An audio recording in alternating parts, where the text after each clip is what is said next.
पेटण्याची चिन्ह आहेत। मवियामध्ये नवा भिडू म्हणून मनसेला सोबत घेण्यास काँग्रेसने साफ नकार दिल्याची मोठी माहिती समोर येते। टिळक भवनात झालेल्या बैठकीत काँग्रेसने मोठा निर्णय घेतल्याचं कळतंय। लवकरच दिल्ली हायकमांडपर्यंत हा निर्णय पोहोचवला जाणार आहे। बिहार निवडणुकीच्या तोंडावर मनसेसोबतची जवळीक परवडणारी नसल्याचं मत काँग्रेस नेत्यांनी व्यक्त केलंय। त्यामुळे काँग्रेसने मनसेला विरोध केल्यावर आता मवियात बिघाडी होणार का अशी चर्चा आहे। दरम्यान काँग्रेसच्या या भूमिकेनंतर उद्धव ठाकरे नेमकी काय भूमिका घेतात ते पाहावं लागेल, कारण राज ठाकरेंना सोबत घेण्यासाठी उद्धव ठाकरेंनी जोरदार मोर्चे बांधणी जी आहे ती सुरू केली आहे। त्यामुळे राजला नो एंट्री करणाऱ्या काँग्रेसचा हात उद्धव ठाकरे सोडणार की नवं राजकीय समीकरण पाहायला मिळणार हे आगामी काळातच स्पष्ट होईल।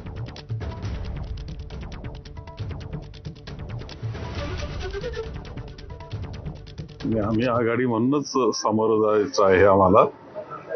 त्या परिस्थितीत तिथं स्थानिक निर्णय त्यांचे कार्यकर्त्यांनी घ्यावे, पण आघाडी म्हणून घ्यावेत ही अपेक्षा आमची आहे।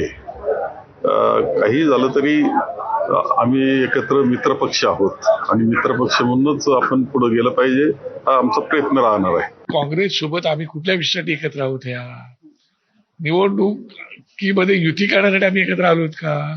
तर तो विषय नाहीये। आताचा विषय की मतदार याद्या स्वच्छ व्हाव्या, त्यासाठी आम्ही एकत्र आलेलो आहोत। त्याच्या पुढे काय होईल आता तर सांगू शकत नाही। त्याचा निर्णय हेडक्वार्टर जे आहेत आमचे सुप्रीमो तेच निर्णय घेणार आहेत। या निवडणुका स्थानिक मुद्द्यांवरती असल्यामुळं स्थानिक जे आमचे नेते आहेत किंवा जिल्हा काँग्रेस कमिट्यांना अशा तऱ्हेचे निर्देश देण्यात आलेले आहेत की आघाडी करायची किंवा एकटं जायचं या संदर्भातला निर्णय तुम्ही घ्यावा।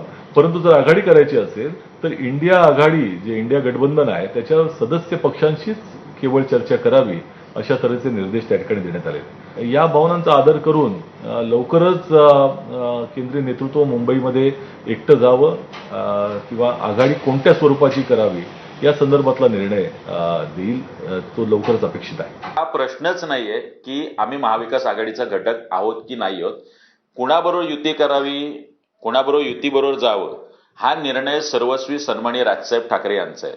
हे सगळे निर्णय दिल्लीवरून होत असतात। तर मला वाटतं ही सुद्धा बडबड आता काँग्रेसच्या नेत्यांनी थांबवली पाहिजे की आम्ही मनसेसोबत जाणार आहोत की नाही जाणार आहोत, मनसे आमच्याबरोबर येणार आहेत की नाही। हा निर्णय घेण्याचा कुठलाही अधिकार भाई जगताप आणि हर्षवर्धन सकपाळांना नाही।